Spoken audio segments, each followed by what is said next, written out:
तो चलिए स्टार्ट करते हैं आज के लेक्चर को। आज हम देखने वाले हैं सेक्सुअल रिप्रोडक्शन इन प्लांट के जितने भी इंपॉर्टेंट क्वेश्चन हैं, जितने भी मोस्ट रिपीटेड क्वेश्चन हैं, वो सारी चीजें आज हम इस पर देखने वाले हैं। और सेक्सुअल रिप्रोडक्शन इन प्लांट हम पिछले लेक्चर तक पूरी तरीके से समाप्त कर चुके थे। हमने सेक्सुअल रिप्रोडक्शन इन प्लांट में हर एक वो चीज पढ़ ली जो एनसीईआरटी पर लिखी हुई है या हमारे एग्जाम के लिए इंपॉर्टेंट है, वो सारी चीजें हमने कवर कर ली थी। तो आज हम क्या पढ़ने वाले हैं बच्चा? आज हम देखने वाले हैं सेक्सुअल रिप्रोडक्शन इन प्लांट के वेरी इंपॉर्टेंट क्वेश्चन, और हम इसी क्वेश्चन से अपना आकलन करेंगे कि जितना अभी तक हमने पढ़ा वो कितना सही था, कितना गलत था। ये सारी चीजें हमें पता चल जाएंगी। हम कितना, हमारी जो नोट्स हैं वो कितनी हद तक सही हैं, हमारा जो पढ़ने का तरीका है वो कितनी हद तक सही है, ये सारी चीजें इस लेक्चर से आपको क्लियर हो जाएंगी। तो चलिए स्टार्ट करते हैं इस लेक्चर को क्वेश्चंस के साथ। पहला क्वेश्चन जो हमारा आ जाता है वो आ जाता है तंतु रूपी समुच्चय का क्या कार्य है बच्चा? तो देखिए तंतु रूपी समुच्चय क्या होता है, मैंने आपको बताया था। सारी चीजें, जो कोई भी सिंगल चीज ऐसी मैंने नहीं छोड़ी जो एग्जाम में आ रही हो, मैंने आपको ना बताई हो, जितनी भी चीजें इंपॉर्टेंट है वो सारी चीजें मैंने आपको लेक्चर के दौरान बता दी है और एक बेहतर नोट्स देने का प्रयास किया है।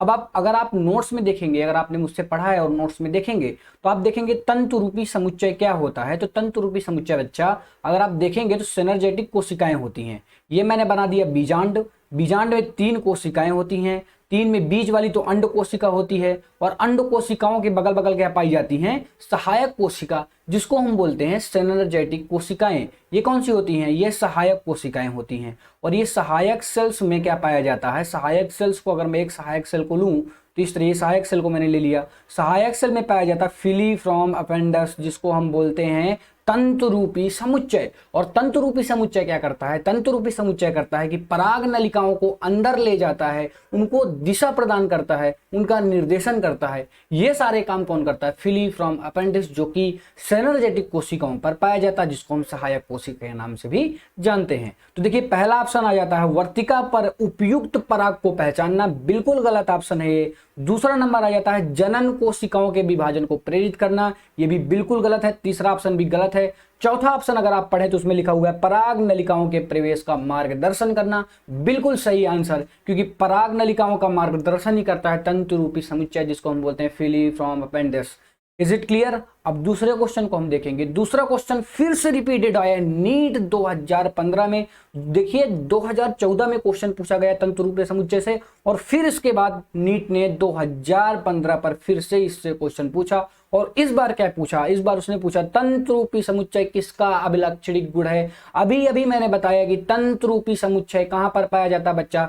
सिनर्जेटिक कोशिकाओं पर पाया जाता है। तो सिनर्जेटिक कोशिकाओं का ही अभिलक्षणिक गुण हो जाएगा, मतलब तीसरा ऑप्शन सही है इसका। देखिए तंतु रूपी समुच्चय मैंने एक अलग से हेडिंग लिखवाई थी।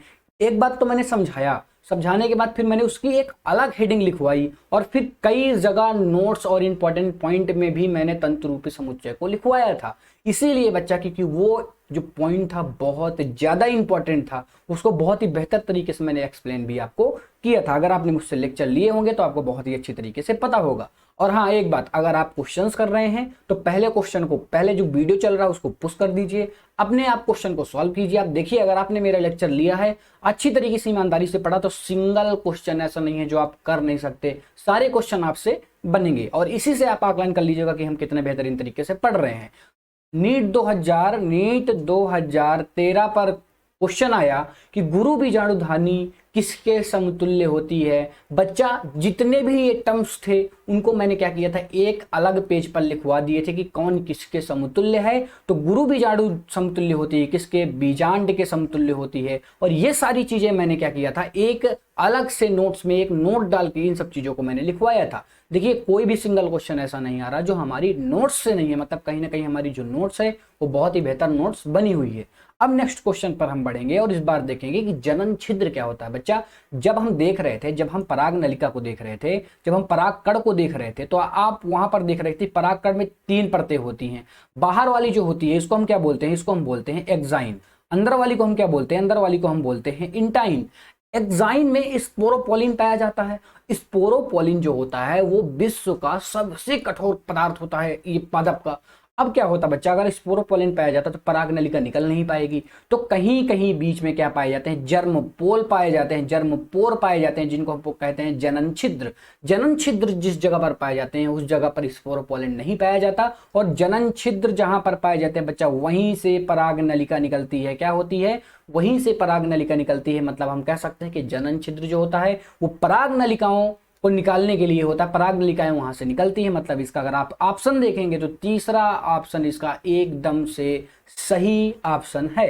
इस पर क्या हुआ था, जनन छिद्र पर हमें क्या बताना था, कार्य बताना था। ठीक है, अब देखिए ये चीजें आपको सही समझ में आई। अब देखिए आगे बढ़ते हैं, यहां पर कभी तीसरे नंबर पर मत कंफ्यूज होइएगा, ये चौथा नंबर जो दिया हुआ है नर युग्मकों को बाहर आने देती है। तो बच्चा नर युग्मक अभी बाहर नहीं आए हुए हैं, अभी पराग नलिकाएं निकल रही हैं। ये पराग नलिका और नर युग्मकों में कभी कंफ्यूज ना होइएगा, क्योंकि पराग नलिका ही नर युग्मकों के लिए निकलती है, तो कभी आपको कंफ्यूज में बिल्कुल नहीं होना है। ठीक है, तो तीसरा ऑप्शन ही इसका सही है।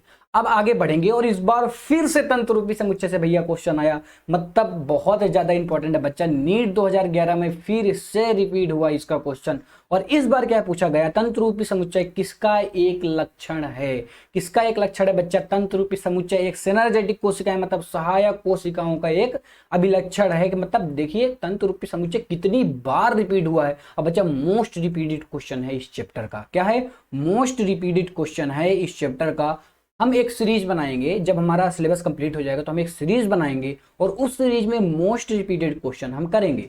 या तो उस सीरीज को हम शॉर्ट में कर देंगे, शॉर्ट वीडियो उसके बनाया करेंगे, कुछ भी करेंगे, लेकिन एक तरीके से हम करेंगे। और हिंदी मीडियम बच्चा, अगर आप हिंदी मीडियम से हो और मेरा वीडियो देख रहे हैं तो हिंदी मीडियम में इतना कुछ आने वाला है ना, जितना पूरे यूट्यूब में अभी आपको नहीं मिलेगा। आप कहीं भी सर्च कर लीजिएगा, इतनी सारी चीजें आने वाली है ना इस पर कि आप मतलब कहीं पे भी आप एक्सेप्टेशन भी नहीं कर सकते इस चैनल से कि इसमें इतना कुछ आगे इन फ्यूचर आने वाला है। इसमें बहुत कुछ बच्चा आने वाला है, बहुत कुछ प्लानिंग है मेरी। बस मैं बताना नहीं चाह रहा कि मैं पहले से चीजों को नहीं बकना चाह रहा हूं कि मैं ये करूंगा, मैं वो करूंगा, मैं ये करूंगा। मैं जब भी करूंगा वो आपको सामने दिखेंगी चीजें। मैं पहले से कुछ चीजें किसी भी चीज का वो नहीं करूंगा कि मैं यही चीज करूंगा। बस आप देखते जाइए, अगर आप मुझसे जुड़े हैं तो आपको खुद ही चीजें पता चलती जाएंगी आगे आगे। ठीक है, तो देखिए तंत्र रूपी समुच्चय किसका एक अभिलक्षण है, सहायक कोशिकाओं का। मतलब देखिए फिर से मैं डायग्राम में क्लियर कर रहा हूं कि ये जो डायग्राम होता है इस पर दो सहायक नलिकाएं होती हैं और एक अंड कोशिकाएं होती हैं। बीच वाली जो है वो अंड कोशिका है और ये क्या है, सहायक कोशिकाएं हैं। और सहायक कोशिकाओं पर उंगली नुमा संरचनाएं पाई जाती हैं, जिसको हम तंत्र रूपी समुच्चय फिलीफ्रॉम अपेंडिक्स बोलते हैं। तो बहुत ज्यादा इंपॉर्टेंट है बच्चा, ये चौथी बार क्वेश्चन रिपीट हो रहा है। और आगे अगर आप देखेंगे, जब आप प्रीवियस ईयर के क्वेश्चन करेंगे 2011 से करना स्टार्ट करेंगे, जब आप 2011 से अगर आप 2020 तक करते हैं इस क्वेश्चन को, 2011 से 2020 तक अगर आप प्रीवियस ईयर के क्वेश्चन करते हैं तो ये आपको 7 से 8 बार बच्चा रिपीटेड क्वेश्चन मिलेगा। मतलब मोस्ट रिपीटेड क्वेश्चन में आप इसको गिन सकते हैं, और ये हो सकता है कि इस साल भी क्वेश्चन पूछा जाए। तो अब आगे क्वेश्चन बढ़े, और फिर इस बार क्या पूछा जा रहा है, इस बार पूछा जा रहा है निम्नलिखित में से किस एक जोड़े में क्रमशः उसके बीज पत्र एवं बीज चोल खाने योग्य होते हैं। बच्चा बीज पत्र और बीज चोल खाने योग्य किस पर होते हैं, मूंगफली और अनार में। एज इट मैंने एग्जाम्पल लिखा रखे हैं। मूंगफली और अनार का जो बीज पत्र होता है और जो बीज चोल होता है वो कठोर भले होता है बाहरी सतह का, लेकिन हम उसको खाते हैं। कौन कौन मूंगफली खाता है, जो मूंगफली खाता है वो जरूर उसको जानता होगा। ठीक है, आगे बढ़े। अब आगे देखिए एक क्वेश्चन आता है, कौन सा, सजात पुष्पी परागण क्या होता है। जब हम परागण देख रहे थे तो हमने 3 तरीके के परागण देखे थे। एक तो हमने देखा था पहला, जिस पर एक क्या थी, एक था पुष्प, और उसी पुष्प पर नर था, उसी पुष्प पर नर था, और उसी पुष्प पर कौन था, उसी पुष्प पर मादा। दूसरा हमने परागण देखा था कि एक ही पादप तो था, लेकिन इस बार जो पुष्प हो गए वो बच्चा अलग अलग हो गए। ये हो गई फीमेल और ये हो गया मेल, लेकिन अभी भी जो प्लांट है, जो हमारा प्लांट है वो अभी भी एक है। और तीसरा परागण हमने देखा था कि 2 प्लांट हैं, एक प्लांट में एक पुष्प लगा हुआ है और दूसरे प्लांट में एक पुष्प लगा हुआ है, और दोनों पुष्प एक है फीमेल, क्या एक है क्या फीमेल, और एक है मेल। मतलब तीनों अगर जनन की मैं बात करूं तो तीनों जनन में पहला जनन जो आता है वो आ जाता है क्या, वो आ जाता है स्वपरागण। इसको हम बोलते हैं स्वपरागण, इसको हम बोलते हैं समजात पुष्पी, और इसको हम बोलते हैं क्या, असमजात पुष्पी, देखो ये हो गया हमारा समजात पुष्पी, ये हो गया हमारा असमजात पुष्पी। तो समजात पुष्पी में क्या होता है बच्चा, समजात पुष्पी में होता है एक पुष्प का निषेचन उसी पादप के दूसरे पुष्प के साथ होता है। पहला ऑप्शन ही सही हो जाता है। जैसा कि आप दूसरे वाले एग्जाम्पल पर देख भी रहे होंगे कि एक ही पादप है, पुष्प अलग अलग हैं, लेकिन एक पुष्प का निषेचन उसी पादप के दूसरे पुष्प के साथ हो रहा है, मतलब हम कह देंगे कि सजात पुष्पी परागण हो रहा है। Is it clear? आगे बढ़ें। अब आगे हम देखेंगे निषेचन में कौन सा, निम्नलिखित में से कौन सा कथन सही है। इस बार हमें बताना है कथन कौन सा सही है। तो देखिएगा, ध्यान से देखिएगा, जो बीजाणु जन ऊतक अगुणित कोशिकाएं होती हैं, बिल्कुल गलत क्वेश्चन। जो बीजाणु जन होती हैं उनको हम गुरु बीजाणुधानी भी बोलते हैं, और ये द्विगुणित कोशिकाएं होती हैं, ये तो बिल्कुल गलत हो गया। ठीक है, अब हम देखेंगे दूसरा ऑप्शन। तो दूसरा ऑप्शन भी हो जाता है क्या, दूसरे ऑप्शन में कह रहा है जो अंतस्थिसियम लघु बीजाणु उत्पन्न करती हैं, बिल्कुल नहीं, ये क्यों लघु बीजाणु उत्पन्न करेंगी। और तीसरा ऑप्शन है टेपिटम विकसित होकर पराग कणों को पोषण प्रदान करती है, बिल्कुल सही ऑप्शन, क्योंकि जो टेपिटम होती है वही तो, इस टेपिटम के बारे में हमने एक अलग से पूरा स्लाइड में इसके बारे में पढ़ा था, और टेपिटम की बहुत सारी चीजें हमने पढ़ी थी लेक्चर के दौरान। तो जिसका ऑप्शन सही है वो बच्चा टेपिटम सही हो जाएगा। लास्ट वाला क्यों गलत है, लास्ट वाले में अगर आप देखें तो आपको एक बार अगर आप देखेंगे तो कंफ्यूज हो सकते हैं, लेकिन अगर आप ध्यान से पढ़ेंगे तो परागकण की अगर मैं संरचना बनाऊं, अगर मैं परागकण की संरचना बनाऊं और फिर उसके बाद ये ऑप्शन को पढ़ूं, तो परागकण का बाहरी कठोर आवरण अंतःचोल इंटाइन कहलाता है। अंतःचोल इंटाइन कहलाता है, बाहरी कठोर आवरण। तो बाहरी कठोर आवरण मतलब बच्चा, जो बाहरी कठोर आवरण होता है इसको हम बोलते हैं क्या, एक्साइन, और इसको हम बोलते हैं क्या, इंटाइन। मतलब जो बाहरी वाला आवरण है वो कहलाता है एक्साइन, ना कि इंटाइन, इसलिए ये वाला ऑप्शन भी गलत हो जाता है। और तीसरा ऑप्शन एकदम बिल्कुल सही ऑप्शन है। ठीक है, आगे बढ़ते हैं और आगे के क्वेश्चन को देखते हैं। इस बार क्या पूछ रहा है, पुष्पी पादपों में निम्नलिखित के पुष्पी पादपों में निषेचन के पश्चात विकास के विषय में निम्नलिखित में से कौन सा कथन गलत है। तो कौन सा कथन गलत है बच्चा, आप देखेंगे पहला नंबर, क्या अंडाशय फल को विकसित करता है, बिल्कुल सही ऑप्शन, क्योंकि पिछले लेक्चर पर ही हमने इसको देखा था, तो ये ऑप्शन बिल्कुल सही हो जाएगा। फिर युग्मनज भ्रूण का विकास करता है, बिल्कुल सही है, युग्मनज ही तो भ्रूण का विकास कर रहा है बच्चा। युग्मनज होता है 2n, और 2n से विकास होता है किसका, भ्रूण का। अंडाशय आगे जाकर फल पर विकसित हो जाता है। अब तीसरा ऑप्शन, केंद्रीय कोशिकाएं भ्रूण कोश में विकसित हो जाती हैं, बिल्कुल। जो केंद्रीय कोशिकाएं होती हैं वो लास्ट में 3n का रूप लेती हैं। 3n को हम बोलते हैं PEN, और PEN को हम बोलते हैं क्या, भ्रूण पोष। भ्रूण पोष क्या करता है, पोषण प्रदान करता है भ्रूण को। ये ऑप्शन भी बिल्कुल सही है। और जो चौथा ऑप्शन हो जाता है वो बिल्कुल गलत ऑप्शन है। जो बीजांड है वो भ्रूण कोष में विकसित नहीं होता। बीजांड धानी, गुरु बीजाणु धानियों का निर्माण करता है, और लास्ट में जो बीजांड है वो लास्ट में चेंज किस पर हो जाता है, बीज पर। बीजांड क्या बनाता है बच्चा, बीजांड बनाता है बीज, ना कि भ्रूण पोष।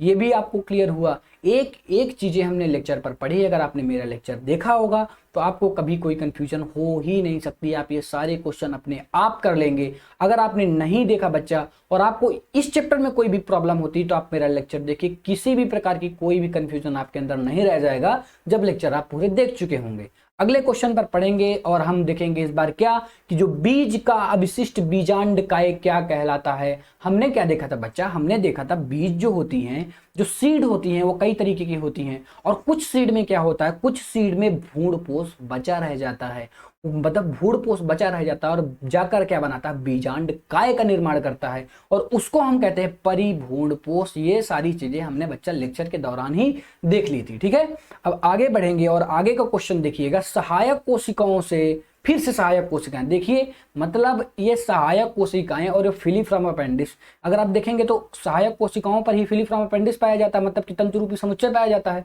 और ये बच्चा सहायक कोशिकाएं और फिलीफ्रॉम अपेंडिस से बार बार क्वेश्चन रिपीट हो रहे हैं, मतलब ये हमारे लिए बच्चा बहुत ज्यादा इंपॉर्टेंट है। वो जो लेक्चर मैंने पढ़ाया था, वो लेक्चर जो था 30 मिनट का लेक्चर था, वो हमारे लिए बहुत ज्यादा इंपॉर्टेंट है। उस 30 मिनट के लेक्चर से पर ईयर 2 से 3 क्वेश्चन एज इट मेरी नोट से ही पूछे जाते हैं। यानी वो बहुत ज्यादा इंपॉर्टेंट लेक्चर था। अगर आपने नहीं देखा तो आप जरूर देखिएगा, बहुत बहुत ज्यादा इंपॉर्टेंट लेक्चर था।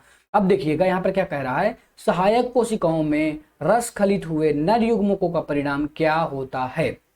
तो देखिए, अगर ये सहायक कोशिकाएं हैं, जब सहायक कोशिकाओं से नर युग्मक ऐसे पराग नलिका जाती है तो क्या हो जाता है, सहायक कोशिकाओं में 2 नर युग्मक परागकण से निकलते हैं। एक परागकण में 2 नर युग्मक होते हैं। ये 2 नर युग्मक क्या करते हैं बच्चा, अब ये 2 नर युग्मक क्या करेंगे, ध्यान से देखिएगा। संरचना फिर से मैं बना रहा हूं, ये मैंने संरचना बना दी। ये क्या है, अंड कोशिका है और अगल बगल इसके क्या है, सहायक कोशिकाएं हैं और यहाँ पर सेंट्रल कोशिकाएं हैं। अब जब क्या हुआ, एक बार कलर चेंज करता हूं, फिर ध्यान से देखिएगा आप। अब क्या हुआ बच्चा, जब यहां से पराग नलिका गई और इसने 2 नर युग्मकों को रिलीज किया, तो जो एक नर युग्मक है बच्चा, एक नर युग्मक तो अंड कोशिकाओं के साथ बना और ये अंड कोशिकाओं के साथ जाने के बाद, अंड कोशिकाएं पहले से n थी और एक नर युग्मक आ गया तो टोटल कितना हो गया, 2n कोशिकाओं का निर्माण किया। और बचा हुआ बच्चा एक नर युग्मक जो था वो गया केंद्रक कोशिकाओं पर, मतलब सेंट्रल कोशिकाओं पर, और यहाँ सेंट्रल कोशिकाएं पहले से 2n पर थी और एक नर युग्मक बनाकर 3n का निर्माण कर दिया। ये जो मैंने अभी आपको बताया, इतना समझाया 1 मिनट के अंदर, वो बहुत ज्यादा इंपॉर्टेंट, पूरे चैप्टर से मैं कह सकता हूं कि ये सबसे ज्यादा इंपॉर्टेंट पार्ट है। तो पढ़ते हैं अब ऑप्शन को। एक नर युग्मक अंड कोशिकाओं के साथ संलयित होता है, बिल्कुल संलयित होता है, और दूसरा सहायक कोशिकाओं के साथ हासित मतलब नष्ट हो जाता है, बिल्कुल गलत ऑप्शन। दूसरा नर युग्मक क्या करता है, सेंट्रल कोशिकाओं के साथ संलयित होता है। अब देखेंगे सभी अंड कोशिकाओं के साथ संलयित होते हैं, बिल्कुल गलत ऑप्शन।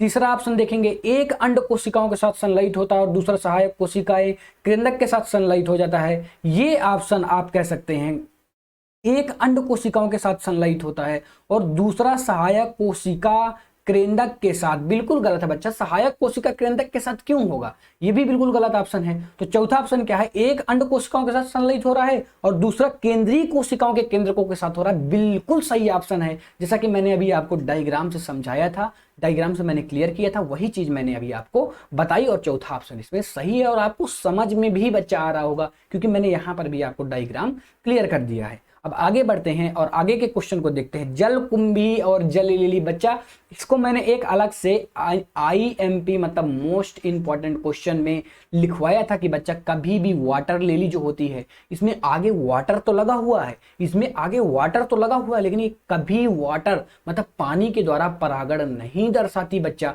ये कैसे परागण दर्शाते हैं, जलकुंभी और जल लिली दोनों में आगे क्या आ रहा है, जल आ रहा है। लेकिन हमें कभी कंफ्यूज नहीं होना है, जल से ये परागण नहीं दर्शाते, ये दर्शाते हैं किसके द्वारा, कीट और वायु द्वारा अपना परागण दर्शाते हैं। यहां पर यही चीज इंपॉर्टेंट थी और इसको अलग से नोट डालकर मैंने बहुत ही बेहतरीन तरीके से समझाया था और 2 बार इस नोट को मैंने डाला था। एक बार तो मैंने पहले समझा दिया था और इसके बाद में भी मैंने इस चीजों को क्लियर किया था। तो जो भी चीजें देखो बहुत इंपॉर्टेंट है हमारे एग्जाम के लिए, वो तो मैं 3 से 4 बार बता देता हूं। अगर आपने मेरा लेक्चर देखा होगा, कोई भी सिंगल क्वेश्चन ऐसा नहीं है जो आप नहीं कर सकते, ठीक है। और अगर देखा होगा और क्वेश्चन कर भी रहे होंगे तो आपको खुद ही पता चल रहा होगा कि हमें कितने क्वेश्चन हमने पढ़ा था, कितने क्वेश्चन हमारे बन रहे हैं, कैसा हमने पढ़ा। अब आगे क्वेश्चन को देखेंगे और देखेंगे बीजांड काय का पिंड बीजांड वृत्त में कहां पर संलयित होता है बच्चा, निभाग पर संलयित होता है।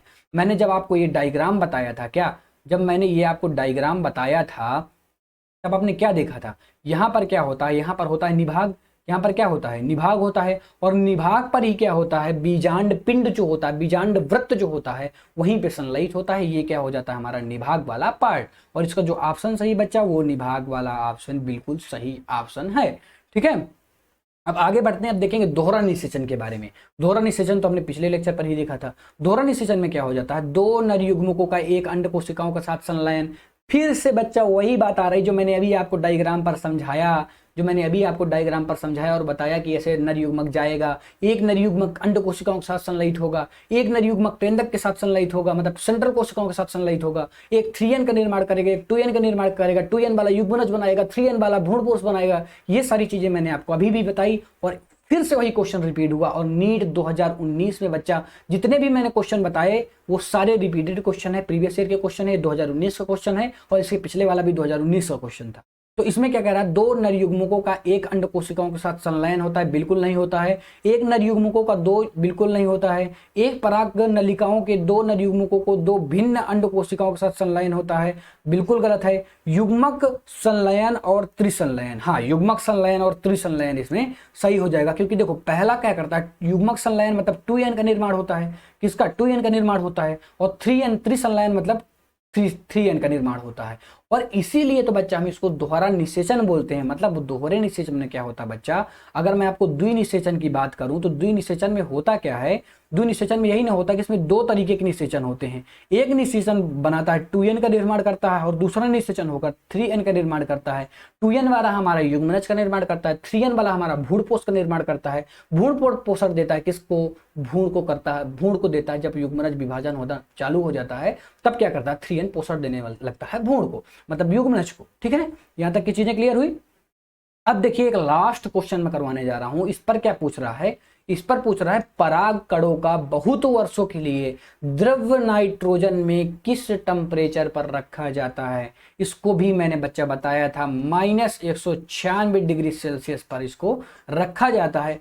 कोई भी सिंगल क्वेश्चन ऐसा नहीं था, ये 2020 का क्वेश्चन था बच्चा। किसका है, 2020 में ये क्वेश्चन रिपीट हुआ। और जितने भी क्वेश्चन मैंने आपको कराए, जितने भी क्वेश्चन बच्चा मैंने आपको कराए, वो सारे रिपीटेड क्वेश्चन है, मोस्ट इंपॉर्टेंट क्वेश्चन है। और देखिए जितने भी इंपॉर्टेंट क्वेश्चन थे और मोस्ट रिपीटेड क्वेश्चन थे, वो मैंने क्या किया आपको, वो मैंने सारे क्वेश्चन आपको करा दिए। और इससे आपको एक अनुमान लगा होगा कि इस चैप्टर में जो सबसे ज्यादा वेटेज और सबसे ज्यादा इंपॉर्टेंट चीजें हैं वो कौन सी हैं। ये अब आप एक तरीके से गेस कर सकते हैं। और देखिए अगर आपने मुझसे लेक्चर लिए हैं और इसको देखे हैं तो आपको खुद ही अनुमान हो गया होगा कि मैं कितना सही पढ़ाया था, आप कितना सही पढ़े हैं, आपने किस तरह पढ़ा है, मैंने किस तरह पढ़ाया है।